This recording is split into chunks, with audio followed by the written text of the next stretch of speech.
రాజకీయ నేతలు ఒళ్ళు దగ్గర పెట్టుకొని ప్రవర్తించాలి. ఎమోషన్స్ కంట్రోల్ చేసుకోవాలి.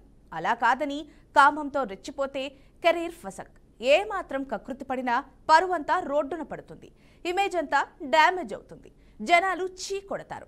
లేటెస్ట్ గా ఓ బీఆర్ఎస్ నాయకుడు ఓయో రూమ్లో ఓ యువతితో అడ్డంగా దొరికిపోయిన ఘటన స్థానికంగా సంచలనంగా మారింది. ఓయో రూమ్లో అడ్డంగా దొరికిపోయిన అతని పేరు గోగుల రాజు. మహబూబాబాద్ అర్బన్ బీఆర్ఎస్ పార్టీ ప్రధాన కార్యదర్శిగా ఉన్నారు. అతని భార్య 28వ వార్డు మాజీ కౌన్సిలర్. రాజుకు మరొక యువతితో అక్రమ సంబంధం ఉంది. కొంతకాలంగా వారిద్దరి మధ్య వ్యవహారం నడుస్తోంది.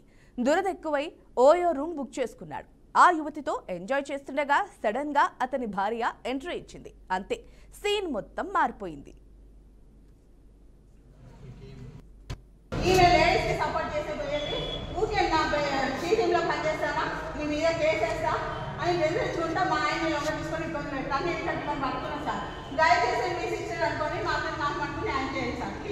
నేను ఇప్పటికీ 6 years 7 years అవుతాను సార్ నేను భరించబట్టి. సపోర్ట్ చేస్తాడు.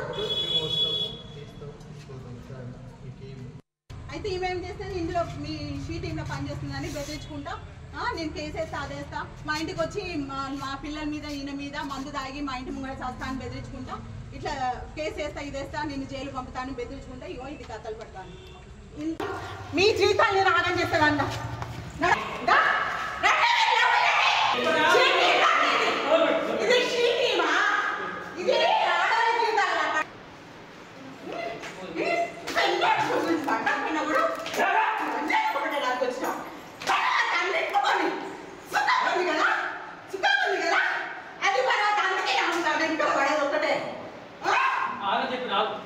అయిపోయింది కదా భయ్యా, మీడియా వాళ్ళు చెప్తాను నేను, దీనికి సంబంధం లేదు భయ్యా.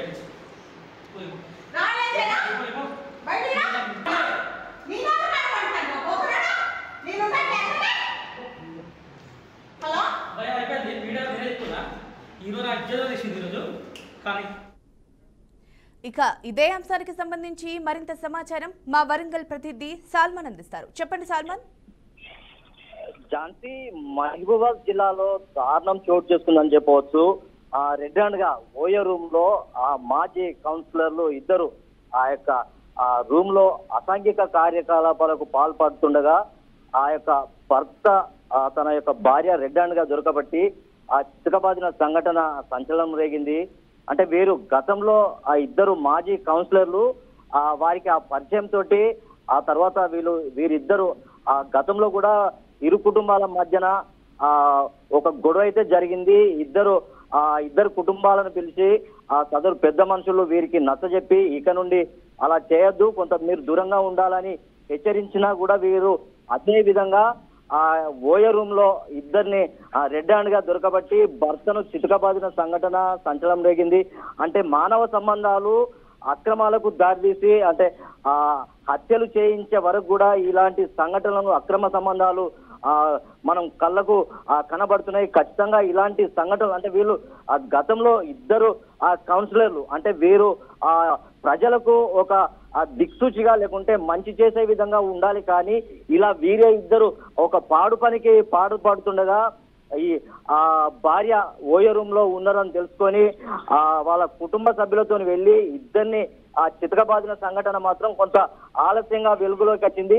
ఈ యొక్క ఎవరైతే రాజు ఉన్నాడో తను గతంలో బీఆర్ఎస్ పార్టీకి చెందిన టౌన్ ప్రధాన కార్యదర్శి, తన యొక్క భార్య మాజీ కౌన్సిలర్ అక్రమ సంబంధంతో ఉన్న తను కూడా గతంలో మాజీ కౌన్సిలర్, ఇప్పుడు భరోసా కేంద్రంలో కాంట్రాక్ట్ ఉద్యోగిగా విధులు నిర్వహిస్తుంది. వెనువెంటనే ఓయో రూమ్ లో సంఘటన జరిగిన తర్వాత తన రాజు భార్య ఇమీడియట్లీ 100 డయల్ కాల్ చేసింది. కాల్ చేయడంతో ఉటావుటిన పోలీసులు అయితే సంఘటన స్థలానికి చేరుకున్నారు.